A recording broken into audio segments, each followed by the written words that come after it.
Welcome to the very first of the Grape To Glass series with Vineyard Classique. We're here at Caribbean Winecraft in Stellenbosch, and I've got some really special guests who are going to talk us through a bit about the project we're about to reveal. First up is Andrea, who's the MD of Vineyard Classique. Thank you so much for joining us. Thank you.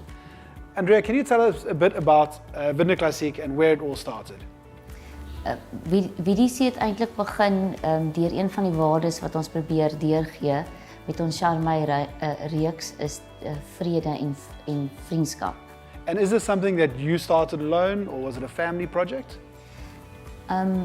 Christa Kalitz is 'n jarelang vriendin van ons. Ons het saam groot geword in dieselfde buurt en sy het my en my broer genader om die wynsy van ons plase te begin en so het Vineyard Classique ontstaan.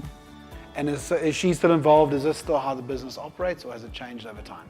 Sy het haar droom gaan navolg. Sy's eintlik 'n professionele danser. Later het my broer ook meer op sy visbesigheid gefokus en het ons gelukkig genoeg vir Roelie en vir Chris bygekry waar hulle twee ook nou weer jarelange vriende is wat uit die wynbedryf kom. Fantastic. It's really good to see you again, an old friend of mine as well. So it feels that friendship really is one of the values that's pinning the work that's being done by VDC. Really, tell us a bit about why we're here and Vineyard Classique and the wine ranges that are available. Thanks, Brett. Appreciate it.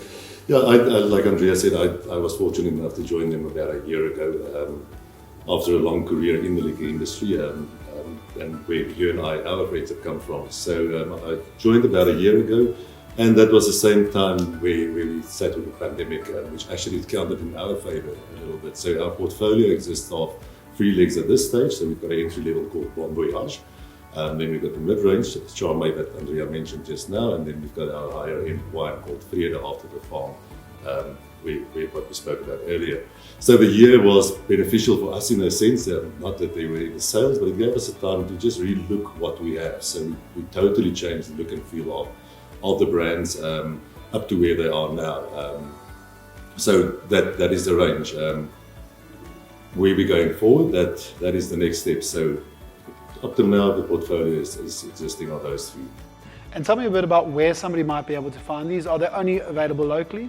Strange enough, we actually did the wrong way around, if you can call it like that. We were available in countries outside of South Africa before we were available in South Africa, actually. So quite a few African countries. We've just launched in New Zealand as well, aspiring very soon to go to Australia. But what we said from the start is we need to understand the consumer these days is more interested and want to understand why he must buy this certain product. So what I said to the team is we need to be available in our country of origin as well. So we've worked quite hard on that for the last year or so, and we were fortunate enough to partner up with Macro as a start. So Macro was our first partner, been available in Macro for more than a year now already. They were even part of the transition from the old label into the new one. Then we went a bit more on the online because we felt that we need that online presence as well, where we partnered with Take-A-Lot, Daily Wines, we've done some work with as well. So yeah, and then a few independents and a few liquor cities, some wholesalers like Model Liquors in Vineyard. So we are available. Our reach needs to grow much more, but we are available in South Africa now, yes, so. And of course, we're here specifically to talk about a very special project, 1975 Pinotage. Tell us a bit about how this project started and where it's going to. Well, first of all, I think the special part for me more is 1975 is my birth year.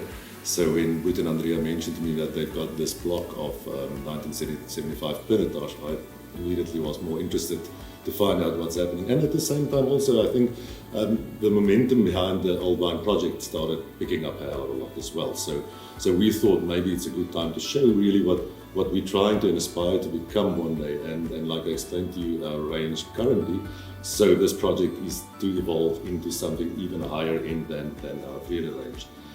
So yes, very exciting times for us. We cannot wait to take the consumer through this whole journey. And what we decided is we don't just want to make a wine and put it on the shelf and that's the end of the story. We actually for the first time want to show the consumer exactly how the whole journey on making wine goes. So from the grape, like you said initially, from grape to glass. So what happens even before the grapes get picked? Because I think many times the consumer don't understand where everything fits together and how it comes together. So we were fortunate enough to meet up with Guillaume as well, and he's going to help us through this whole transition of this whole journey. So watch this space, many things are going to happen. So from today on, we're basically going to go on this journey for a whole year until we get to the final product. Fantastic.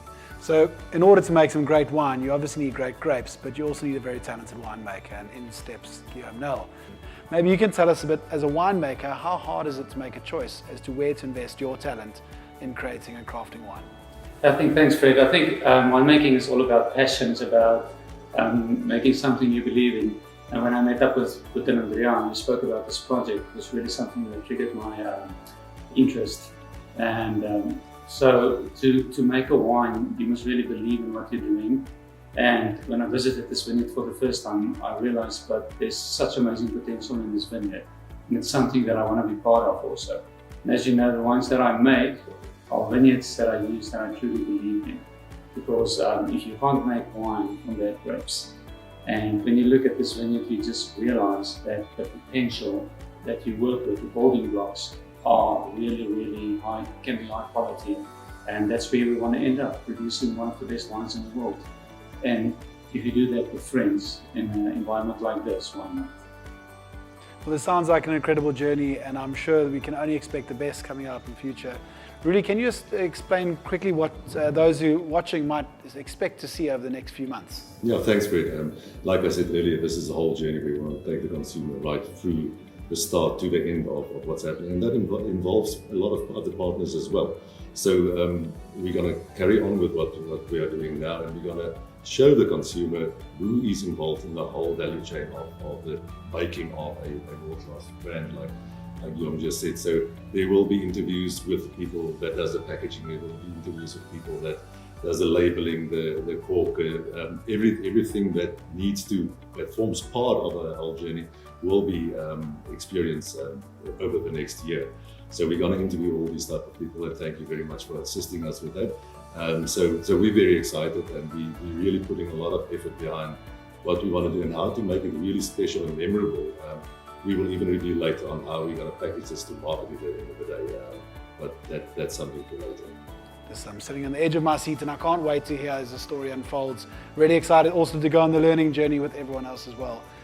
But for now, we're going to close it there, and we'll see you the next time as we carry on with the story of Grape To Glass.